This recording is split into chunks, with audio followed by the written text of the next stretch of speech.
GID की smart class में आप सभी का स्वागत है। और चूंकि ये एमएस एक्सेस की क्लास चल रही है और जहां हमने कल सीखा था कि कैसे हम एमएस एक्सेस में टेबल बनाते हैं, है ना। इंट्रोडक्शन पहले भी हो चुका है। कुछ चीजें जो मैंने नोट्स तैयार कर रखा है वो मैं आपको दिखाना चाहूंगा। उसको मैंने पीडीएफ में बना के लेके आया हूँ कि MS Access is also known as Office Access. MS Access को क्या बोलते हैं? ऑफिस एक्सेस भी बोला जाता है और माइक्रोसॉफ्ट एक्सेस भी बोल सकते हैं। It is a database management system. With the help of this access, we can create a database and manage it. And we can also create a form, report, and query of our database. यानी जो database हमने कल तैयार किया था उसके behalf पे हम फॉर्म, रिपोर्ट और क्वेरी कर सकते हैं। और कहा है most important things of this access is that while creating और managing database we do not have take help of any programming language. इसमें और किसी प्रोग्रामिंग लैंग्वेज की मदद नहीं ले सकते हैं। MS Access root on graphical user interface. ये तो पहले लिखवा चुका हूँ कि किस पे आधारित है। ये जीयूआई पे है, ग्राफिकल यूजर इंटरफेस पे है। ये चीज इंपॉर्टेंट है। एक्सटेंशन नेम एक्सटर्नल नहीं होगा, एक्सटेंशन नेम जो होता है .accdb होगा। लॉन्च कब हुआ था? 13 नवंबर 1992। पेज नेम जो है उसका टेबल है। आपने देखा था टेबल 1 लेके आया था, बाद में चेंज किया था। उसकी प्रोग्रामिंग लैंग्वेज कोई भी एप्लीकेशन लैंग्वेज के द्वारा ही बनाई जाती है। तो जो एमएस एक्सेस बना है वो किस प्रोग्रामिंग लैंग्वेज पे बना है? सी प्लस प्लस के नाम से बना है। और जो इसके डेवलपर है वो है एमएस कॉर्पोरेशन, यानी कि माइक्रोसॉफ्ट कॉर्पोरेशन के। तो ये चीजें पॉइंट लिखने वाली है, लिख लीजिए आप लोग। अगर ऊपर से मन करे तो ऊपर से लिख सकते हैं आप लोग, ये सारी रहनी इंटरेस्टिंग।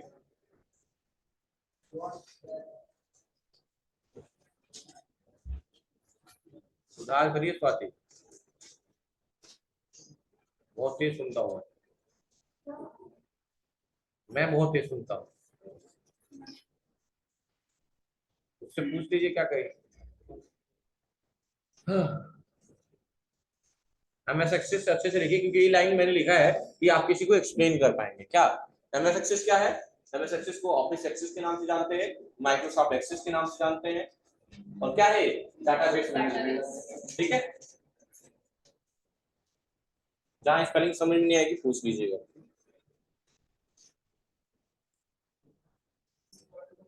एक चीज थोड़ा सा मॉडिफाई कर लीजिएगा, यहाँ एक्सटर्नल नहीं एक्सटेंशन नेम होगा।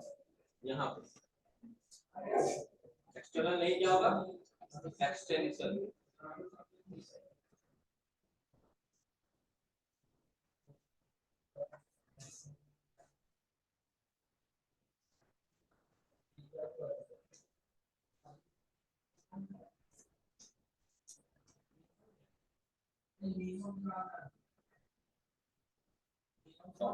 ऑपरेटिंग सिस्टम के एग्जांपल, ऑपरेटिंग सिस्टम का कुछ एग्जांपल बताओ।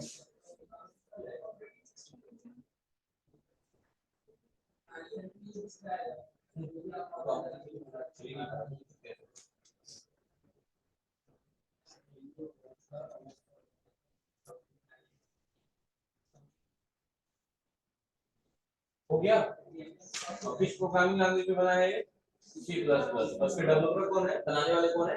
एमएस कॉर्पोरेशन वाले, यही माइक्रोसॉफ्ट वाले। कहाँ की कंपनी है? United state.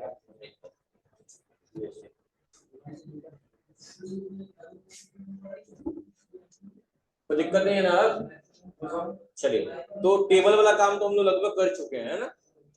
कल हमने टेबल वाला काम किया था ना हम लोगों ने। ठीक है, अब ऐसे देख देख के आप लोग लिखते रहिएगा। मुझे लग हाँ, क्या नहीं हो रहा है? रीनेम नहीं हो रहा है मतलब रीनेम चेंज नहीं हो पा रहा है। तो एक बार बन जाएगा तो नहीं होगा, डिलीट करके दोबारा नया रो इंसर्ट कर लीजिए ना। तरीका तो बताया था कल मैंने। हाँ, चेक कर ले रहा हूँ मैं। अगर ऐसी दिक्कत आ रही तो तरीका मैं कल सिखाया था। और इसको ओपन करने के लिए क्या करेंगे? रन कमांड ओपन करेंगे, विंडो आर, और क्या टाइप करेंगे? एमएस एक्सेस, है ना। और पहला काम यही किया था कल हम लोग, है ना। आज यही बना ले रहे हैं। चल, यही बना ले रहे हैं। अब क्या नीचे करना है? क्या छूटा है? हाँ, चलो अभी फोटो खींच लेना। लो फोटो ले लो पहले, बाद में लिखना। ये वाला ना।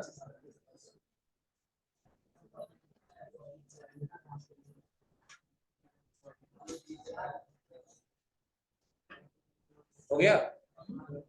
चलिए यहाँ ध्यान दीजिए, तो पहला टॉपिक यही था, कल हमने किया था। चलिए आज बनाते हैं, उसको मॉडिफाई कर लेते हैं। तो क्या करना है, विंडो आर और क्या टाइप करेंगे, एमएस एक्सेस।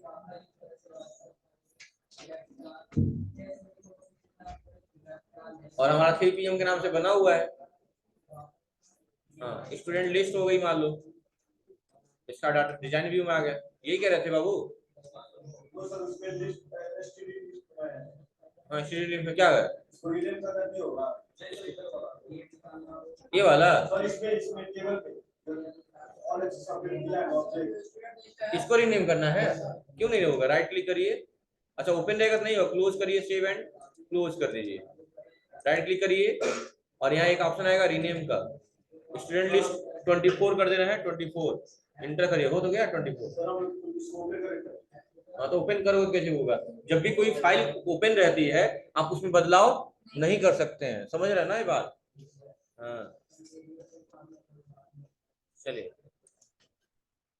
रीनेम कर लेते हैं वापस से, जिस नाम से था उसी नाम से। तो इसमें हमें कुछ परिवर्तन करना है, स्टूडेंट लिस्ट में आ जाइए और इसका हम आ जाते हैं डिजाइन व्यू में, और क्या क्या रखना है देख लेते हैं यहाँ से। रजिस्ट्रेशन आईडी रखना है, तो इसमें नहीं काम करेंगे, हम लोग उसमें काम कर लिया जाए, स्टूडेंट लिस्ट वाले में, क्योंकि इसी में हम लोग नंबर बंद किए थे ना, नंबर लिए थे, रजिस्ट्रेशन नंबर हो गया, ठीक है। उसके बाद स्टूडेंट नेम हो गया, स्टूडेंट नेम हमारे में भी हो गया है, कोर्स हो गया, एड्रेस, एड्रेस ऐड कर लिया जाएगा। तो कोर्स से पहले करना है, कोर्स के बाद पहले, तो कोर्स को सिलेक्ट करेंगे, राइट क्लिक करके क्या कर देंगे, इंसर्ट रो, हो गया। और यहाँ क्या लिख देंगे, ADDRESS address, sorry caps lock on कर लेते हैं, ADDRESS एड्रेस में शॉर्ट टेक्स्ट ही रहेगा ना, ठीक है। कोर्स में भी शॉर्ट टेक्स्ट ही है, या लुकअप विजार्ड लेना है, क्या लेना है, तो यहाँ से शॉर्ट टेक्स्ट लिया हुआ है, हमने क्या लिया था याद है, क्या लिए थे हम लोग, चलो मैं इसको डिलीट कर दे रहा हूँ, कोर्स वाले सेक्शन को मैंने डिलीट कर दिया, इस रो को डिलीट कर दिया, यस परमानेंट डिलीट करना है, हाँ हो गया। फिर राइट क्लिक करके क्या किया हमने, इंसर्ट रो, और फिर से लिख दे रहे हैं, क्या लिखा है, कोर्स। और यहाँ हमने शॉर्ट टेक्स्ट ले सकते हैं, तो लेकिन आपको बार बार हाथ से ADF ADC ADC लिखना पड़ेगा। तो अगर इन सब चीजों से बचना चाहते हैं तो मैंने क्या कहा था, ड्रॉप डाउन लिस्ट का इस्तेमाल कर लीजिए। तो यहाँ क्या लेना था उसके लिए ऑप्शन, लुकअप विजार्ड, कल इस्तेमाल किया था आप लोग लुकअप विजार्ड का, हो गया था ना अच्छे से। और यहाँ क्या लिखना था, आई विल टाइप और नेक्स्ट, और यहाँ टाइप कर लेना था जो भी कोर्स आपके पास है, OM टैब दबाइए, DFA DCA ADCA ADFA tally, हाँ बीजी जो भी होगा, बहुत ज्यादा करने की जरूरत नहीं है। उसके बाद क्या, नेक्स्ट करेंगे, दूसरा कितने नंबर ऑफ कॉलम की जरूरत है, एक ही चाहिए ना हमें, एक ही कॉलम में हो जाएगा हमारा, और क्या कर देंगे, नेक्स्ट कर देंगे, नेक्स्ट करके क्या करेंगे, फिनिश कर देंगे। तो देखो हम लिए थे लुकअप विजार्ड, लेकिन बाद में क्या हो गया, शॉर्ट टेक्स्ट, क्योंकि ADFA ADCA है क्या, शॉर्ट टेक्स्ट ही है, कोई दिक्कत नहीं है। फिर जेंडर के लिए भी यही काम किए थे ना हम लोग, सेम काम किए थे, लुकअप विजार्ड और आई विल टाइप करके क्या ले लिए थे, मेल और फीमेल, ठीक है। जेंडर वाली बात इसमें की गई है नहीं, इसमें बात की गई है फी पेड ड्यू, चलो तो जेंडर रहने देते हैं, फी रहने देते हैं, डेट ऑफ बर्थ को मैं क्या कर दे रहा हूँ, यस परमानेंट करना है। फी के बाद से क्या कर देता हूँ, पेड, तो बस पेड ही रहने देते हैं, ड्यू वाला भी नहीं करेंगे, ड्यू वाला इसलिए अभी नहीं कर रहे हैं क्योंकि ड्यू वाला हम घटा के दिखाएंगे, नहीं तो हाथ से ही भरना पड़ेगा, कोई मतलब नहीं है, ठीक है।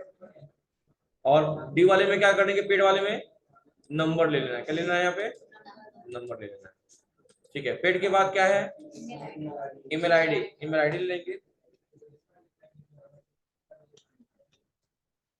आईडी, और यहाँ क्या लेना है ईमेल आईडी में, ईमेल आईडी में अब देखिए कुछ क्या लेंगे, हाइपरलिंक। अच्छा क्यों हाइपरलिंक ले रहे हैं, सोचिए, जस्ट इमेजिन क्यों ले रहे हैं हाइपरलिंक, क्योंकि हर चीज की कोई ना कोई वजह है, और ऐसा नहीं कि आप लोग ऐसे हैं, दिमाग है आप लोग के पास थोड़ा बहुत, तो लगा सकते हैं, हाँ एट का यूज हो रहा है इसलिए। और कोई बताइए,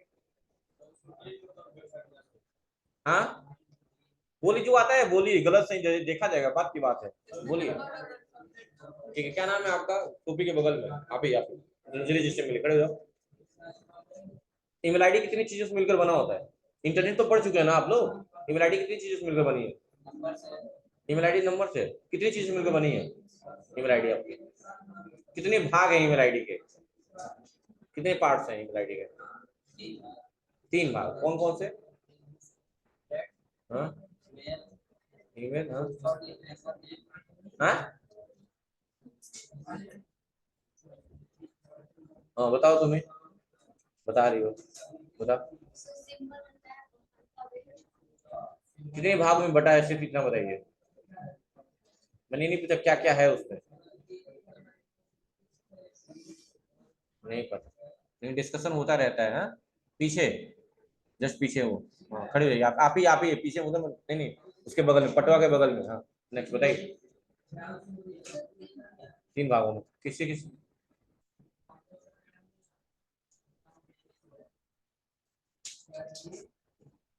सुमित, अरबाज, क्या नाम? वसीम, वसीम।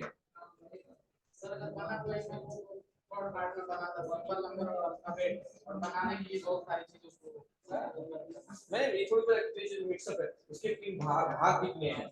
ईमेल आईडी पढ़ाते हुए बताया गया होगा भाग के बारे में। हाँ नहीं बताया गया। तो ईमेल आईडी जो होते हैं वो ईमेल आईडी के 2 भाग होते हैं। कितने पार्ट होते हैं? 2 पार्ट।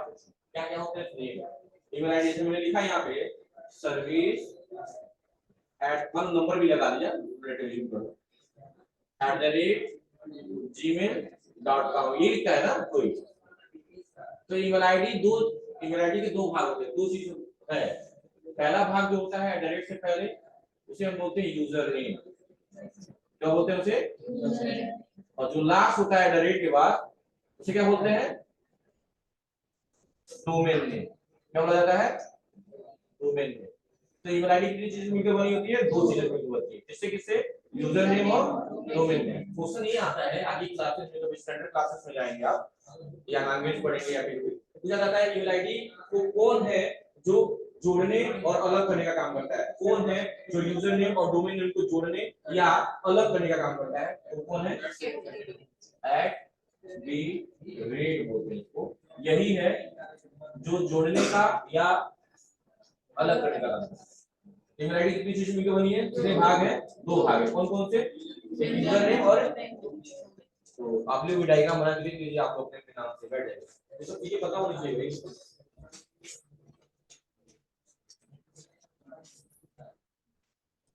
इंटरनेट आपने पढ़ा होगा एमएस वर्ड में कि हाइपरलिंक का काम ही होता है एक पेज से दूसरे पेज को जोड़ना। समझ में आ गई बात ना?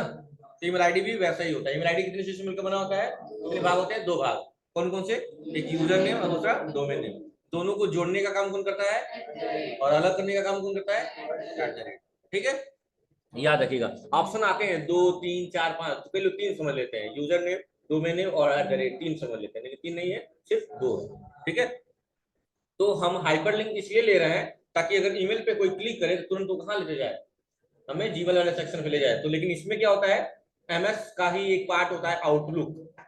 बाहर आप जाएंगे कहीं ना, तो कोई जीमेल पे वर्क नहीं करने देगा आपको। लोग कहेंगे आउटलुक को कॉन्फ़िगर करिए ईमेल आईडी से, वो भी मैं सिखाऊंगा आपको। बाहर कोई जीमेल नहीं यूज करता है, आउटलुक का इस्तेमाल किया जाता है। ठीक है, वो भी हम पढ़ने वाले हैं। तो इसलिए ईमेल आईडी को यहाँ क्या लेंगे? हाइपरलिंक लेंगे। हाइपरलिंक का काम ही होता है एक पेज से दूसरे पेज को जोड़ना। आपने ध्यान दिया होगा, अगर मैं आपको व्हाट्सएप पे कोई लिंक शेयर कर रहा हूँ, अगर मान लो गूगल पे का रेफरल दे रहा हूँ आपको, तो आप टच करते हो तुरंत कहाँ पहुंच जाता है? प्ले स्टोर पे। प्ले स्टोर पे तो जैसा लिंक होता है उस पेज से जोड़ता है वो आपको। अगर वही यूट्यूब का लिंक दिया होता तो कहाँ चले जाते थे? व्हाट्सएप पे, लेकिन पहुंच जाते यूट्यूब पे। तो हो क्या रहा है, पेज, एक पेज से दूसरे पेज को जोड़ने का काम किया जा रहा है। क्यों? वो सिर्फ हाइपर लिंक की वजह से। इसलिए हम यहाँ पे क्या लेंगे? हाइपर लिंक लेंगे और नेक्स्ट कर देंगे ईमेल आईडी। उसके बाद से क्या है? फोटो। तो फोटो मैंने ले लिया। तो फोटो लोग क्या करते हैं, जब भी फॉर्म भरते हैं तो फोटो क्या करते हैं? ऐड करते हैं ना फोटो। इसीलिए फोटो के लिए हम क्या लेंगे?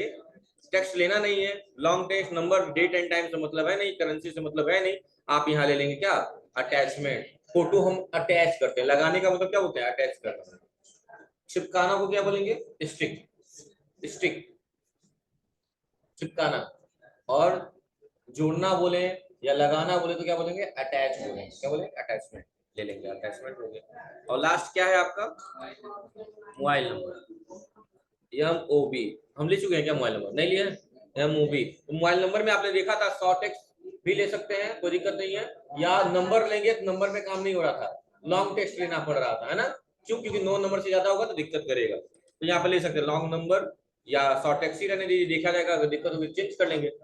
तो और इसको क्या कर देंगे अब, सेव, राइट क्लिक करके एक बार सेव कर लेंगे। इस पहले वाले को क्लोज कर दे रहे हैं जो पहला खुला हुआ है। तो एक बार आप लोग लाइन से, अभी मैं दिखा दे रहा हूँ, ये वाला लाइन से नोट कर लीजिए एक बार जल्दी जल्दी।